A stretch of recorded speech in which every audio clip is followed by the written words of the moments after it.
സമഗ്ര ശിക്ഷാ പദ്ധതിക്ക് കീഴിൽ കേരളത്തിന് 240 കോടി രൂപ കൂടി അനുവദിക്കാൻ ധാരണ. കേന്ദ്ര സർക്കാർ ഉടൻ പണം അനുവദിക്കും. ഉദ്യോഗസ്ഥ തലത്തിലെ ചർച്ചയിലാണ് തീരുമാനം. പണം അനുവദിക്കുമെന്ന തീരുമാനം വിദ്യാഭ്യാസ വകുപ്പിന് കേന്ദ്ര വിദ്യാഭ്യാസ മന്ത്രാലയം അറിയിച്ചു. സംസ്ഥാനത്തിന് 1065 കോടി രൂപയാണ് ആകെ ലഭിക്കാനുണ്ടായിരുന്നത്.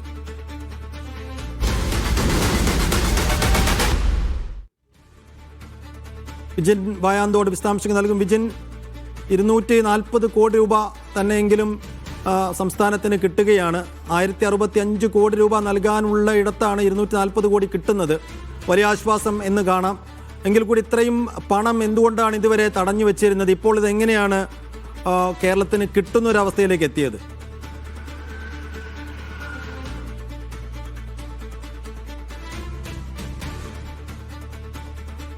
സമഗ്ര ശിക്ഷാ പദ്ധതിക്ക് കീഴിൽ കേരളത്തിന് 240 കോടി രൂപ കൂടി അനുവദിക്കാൻ ധാരണയായിരിക്കുന്നു. കേന്ദ്ര സർക്കാർ ഉടൻ ഈ പണം അനുവദിച്ചേക്കും എന്ന വിവരങ്ങൾ പുറത്തുവരുന്നു. ഉദ്യോഗസ്ഥ തലത്തിലെ ചർച്ചയിലാണ് ഇപ്പോൾ തീരുമാനമായത്.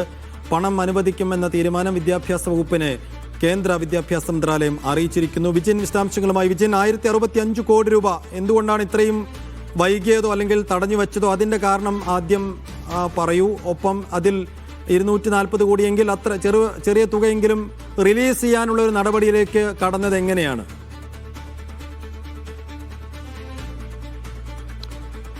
സൈഫുദ്ദീൻ, ഉദ്യോഗസ്ഥ തലത്തിൽ നേരത്തെ തന്നെ ചർച്ചകൾ നടക്കുന്നുണ്ടായിരുന്നു. PM ശ്രീ പദ്ധതി അത് നിർത്തിവെച്ചു. അതായത് ഒപ്പിട്ടെങ്കിലും അതുമായി മുന്നോട്ട് പോകേണ്ടതില്ല എന്ന തീരുമാനം കഴിഞ്ഞ LDF സർക്കാർ കൈക്കൊണ്ടിരുന്നു. അതിനുശേഷമാണ് പിന്നീട് ഒരു തുകയും SSKയുടെ വിഹിതത്തിൽ അനുവദിക്കാതിരുന്നത് കേന്ദ്ര സർക്കാർ.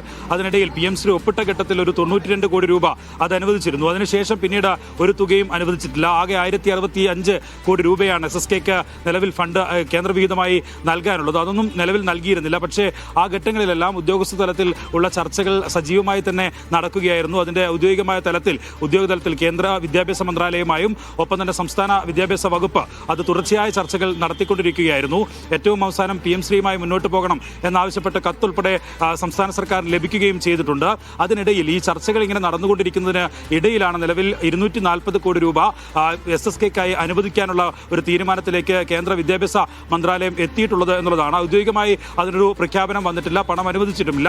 2-3 ദിവസത്തിനുള്ളിൽ തന്നെ പണം ലഭിക്കും എന്നുള്ളതാണ് നിലവിൽ ഉണ്ടായ ധാരണ എന്നാണ് നിലവിൽ മനസ്സിലാക്കാൻ കഴിയുന്നത്. എന്തായാലും വളരെ അത്യാവശ്യമാണ് സംസ്ഥാന സർക്കാരിനെ സംബന്ധിച്ചിടത്തോളം, വിദ്യാഭ്യാസ വകുപ്പിനെ സംബന്ധിച്ചിടത്തോളം ഈ ഫണ്ട്. കാരണം അധ്യാപകരുടെ ശമ്പളം ഉൾപ്പെടെ മുടങ്ങുകയും ജീവനക്കാർക്ക് ശമ്പളം നൽകാൻ കഴിയാതാവുകയും ഒക്കെ SSKയിൽ ചെയ്തുകൊണ്ടിരിക്കുന്ന ഘട്ടത്തിലൂടെ കടന്നു പോകുമ്പോഴാണ് നിലവിൽ എന്തായാലും ഈ 240 കോടി രൂപ അനുവദിക്കാനുള്ള തീരുമാനത്തിലേക്ക് നിലവിൽ കേന്ദ്ര സർക്കാർ പോയിരിക്കുന്നത് എന്നുള്ളത് തന്നെയാണ്. അതിന് പ്രധാന കാരണം ഏതെങ്കിലും തരത്തിൽ PM ശ്രീയുമായി മുന്നോട്ട് പോകുമെന്ന പ്രഖ്യാപനമൊന്നും സർക്കാർ നടത്തിയിട്ടില്ല. പക്ഷേ ഉദ്യോഗ തലത്തിൽ ഒരുപക്ഷെ കോടതിയിൽ ഉൾപ്പെടെ ചോദ്യം ചെയ്യപ്പെടുന്ന ഘട്ടങ്ങൾ ഒക്കെയുണ്ട്. നിലവിൽ സംസ്ഥാന സർക്കാരിന്റെ ഹർജികൾ ഉൾപ്പെടെ കോടതിയിലുണ്ട്.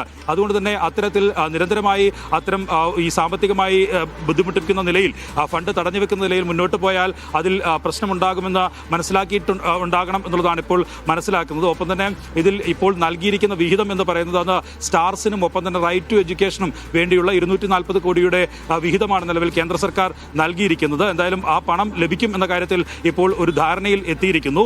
ഔദ്യോഗികമായി ആ പണം ലഭിച്ചു എന്ന കാര്യം അല്പ ദിവസങ്ങൾക്കകം 1-2 ദിവസത്തിനകം തന്നെ അറിയാം എന്നുള്ളതാണ് നിലവിൽ ഉദ്യോഗസ്ഥരുമായി സംസാരിക്കുമ്പോൾ അറിയാൻ കഴിയുന്നത്. എന്നാൽ കേന്ദ്ര സർക്കാർ ഇക്കാര്യത്തിൽ ഫണ്ട് അനുവദിക്കാനുള്ള ധാരണയിലേക്ക് നിലവിൽ എത്തിയിട്ടുണ്ട്. സൈഫുദ്ദീൻ.